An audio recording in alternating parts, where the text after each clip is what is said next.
વિદ્યાર્થીઓ, હવે આપણે આજના વિડીયોમાં જે થિયરી 3 માર્ક માટે પૂછી શકાય એ જોવા જઈ રહ્યા છે.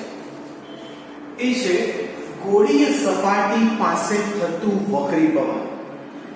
તો એના માટે આપણે ગોળીય સપાટી લઈએ છીએ. ગોળીય સપાટીનો આ એક ભાગ છે.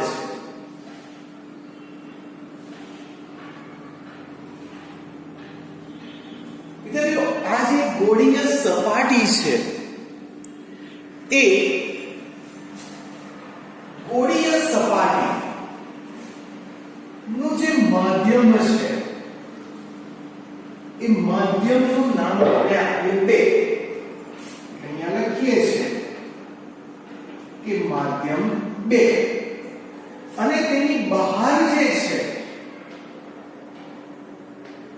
એ છે માધ્યમ 1 અને આ મુખ્ય અક્ષ. ચાલો, તો ગોળીય સપાટીના બિંદુ P થી u જેટલા અંતરે એક બિંદુ પર વસ્તુ મૂકેલી છે જે છે O,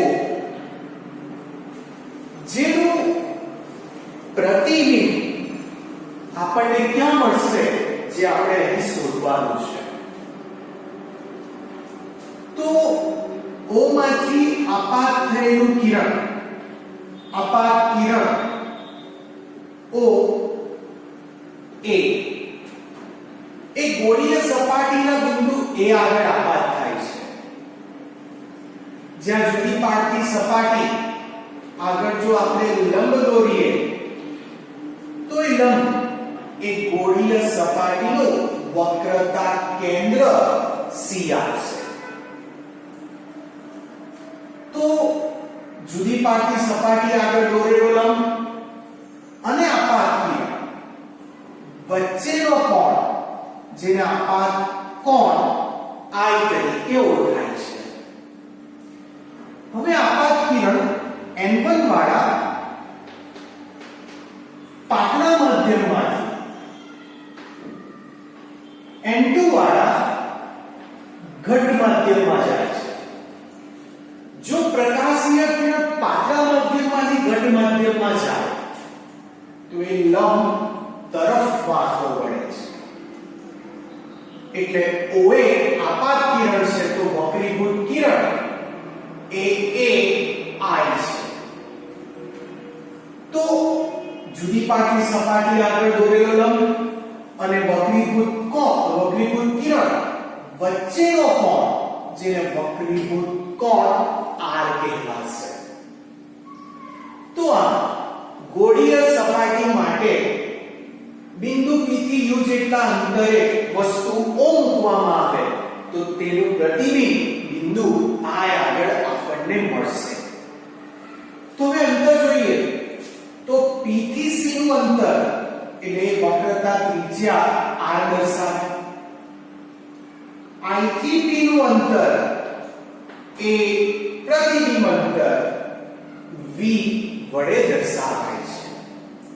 હવે જુદી પાડતી સપાટીના બિંદુ A આગળથી મુખ્ય અક્ષ ઉપર લંબ દોરીએ તો એ બિંદુ ધારો કે P' મળે. P અને P' એકબીજાની ખૂબ જ નજીકના છે. વિદ્યાર્થીઓ, હવે આપણે અહીં 3 ખૂણાઓ ધારીએ છીએ. ધારો કે આપાત કિરણ અને મુખ્ય અક્ષ એટલે કે બિંદુ O આગળ બનતો ખૂણો એ આલ્ફા છે. જુદી પાડતી સપાટી આગળ દોરેલો લંબ બિંદુ C આગળ અને મુખ્ય અક્ષ વચ્ચેનો ખૂણો ધારો કે બીટા છે.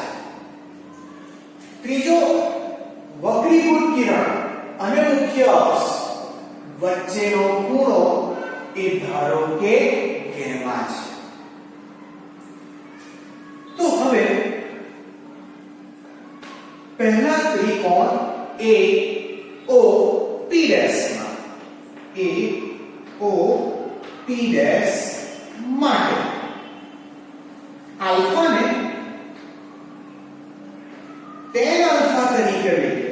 આલ્ફા ને tan આલ્ફા, તો tan આલ્ફા બરાબર સામેની બાજુ છેદમાં પાસેની બાજુ, તો આલ્ફાની સામેની બાજુ છે AP ના છેદમાં OP. ખૂણો ઘણો નાનો છે. ખૂણો ઘણો નાનો હોવાથી tan આલ્ફા બરાબર એપ્રોક્સી આલ્ફા લખી શકાય. આ જ રીતે હવે બીટા શોધવો છે. તો બીટા શોધવા માટે ત્રિકોણ ACP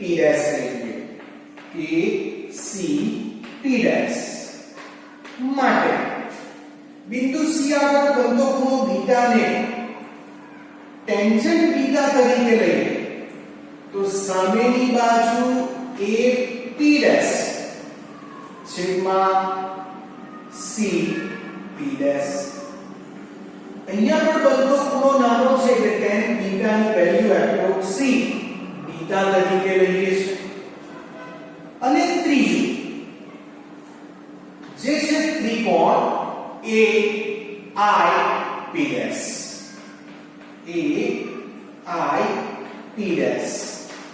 માટે બિંદુ I આગળ બનતો ખૂણો ગેમા જેને ટેન્જન્ટ ગેમા તરીકે લઈએ છે તો AP ના છેદમાં IP. આનું મૂલ્ય પણ ઘણું નાનું છે ગેમા એટલે tan ગેમા ની વેલ્યુ એપ્રોક્સી ગેમા તરીકે લેવામાં આવે. તો હવે વિદ્યાર્થીઓ આપણે ત્રિકોણ AOC લેવું છે.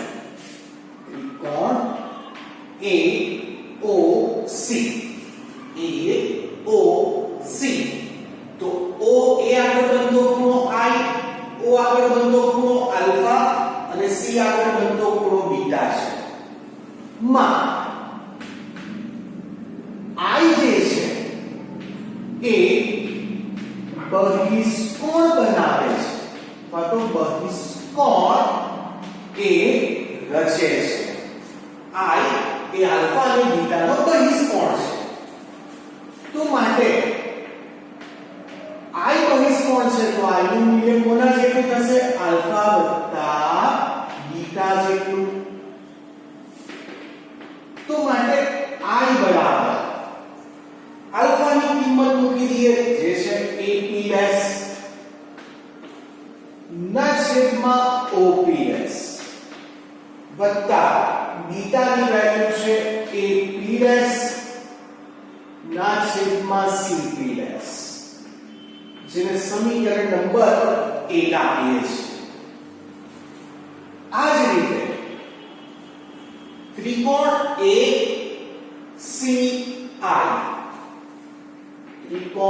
ACI માં A આગળનો ખૂણો આ વક્રીભૂત કોણ, C આગળનો ખૂણો બીટા અને I આગળનો ખૂણો ગેમા છે.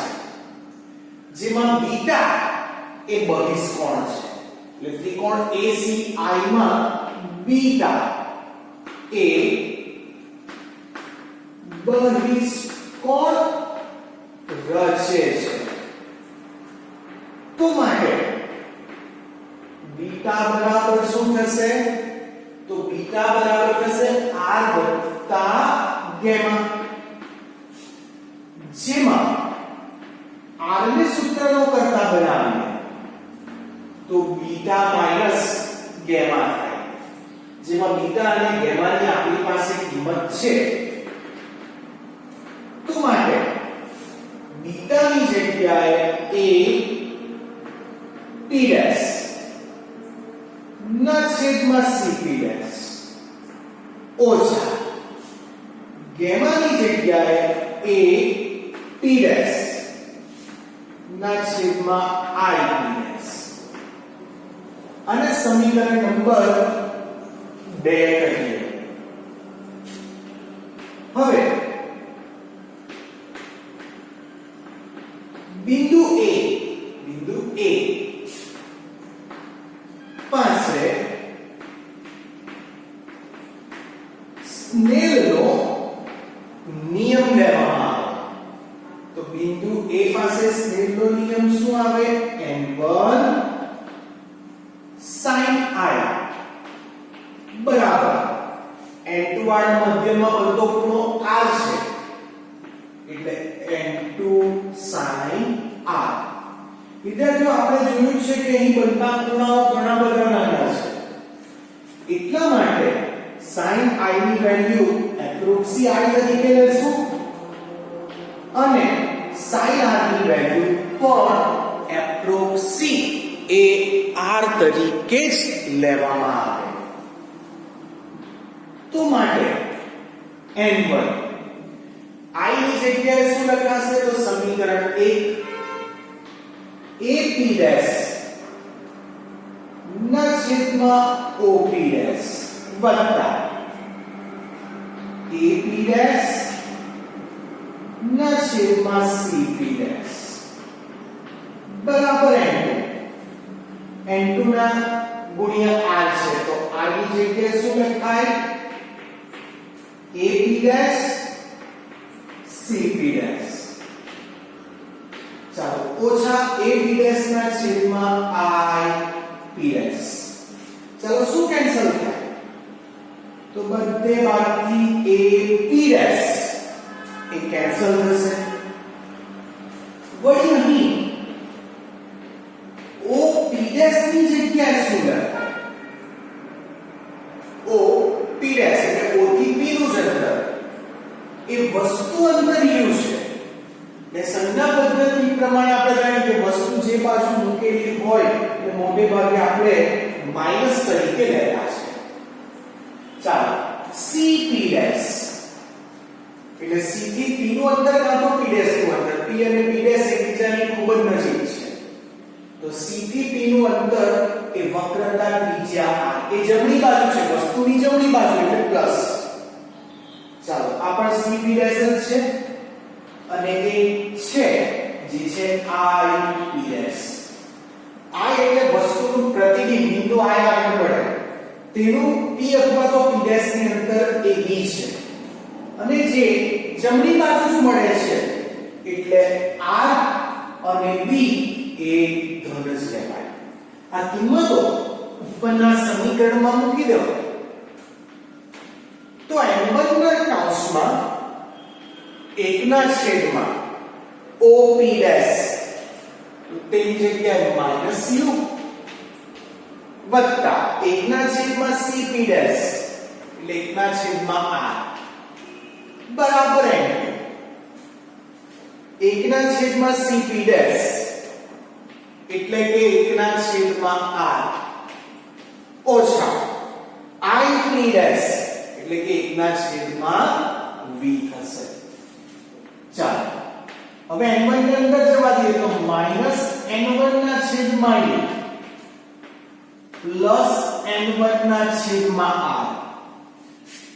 બરાબર n2 ની અંદર જવા દઈએ તો n2 ના છેદમાં r માઈનસ n2 ના છેદમાં v લખાશે.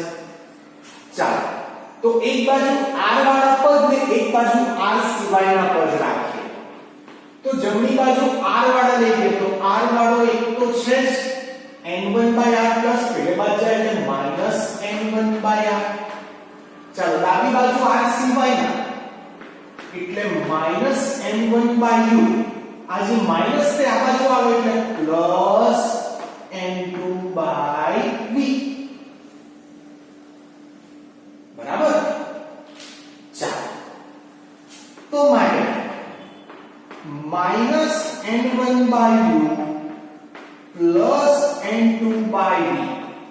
હવે આ બંનેમાંથી 1/r કોમન નીકળે એટલે કે n2 માઇનસ n1 ના છેદમાં r લખી શકાય.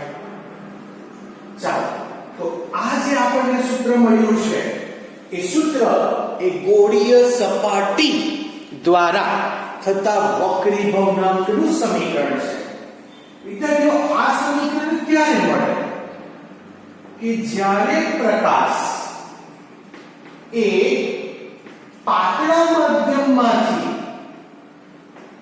ઘટ માધ્યમમાં જશે તો મળે.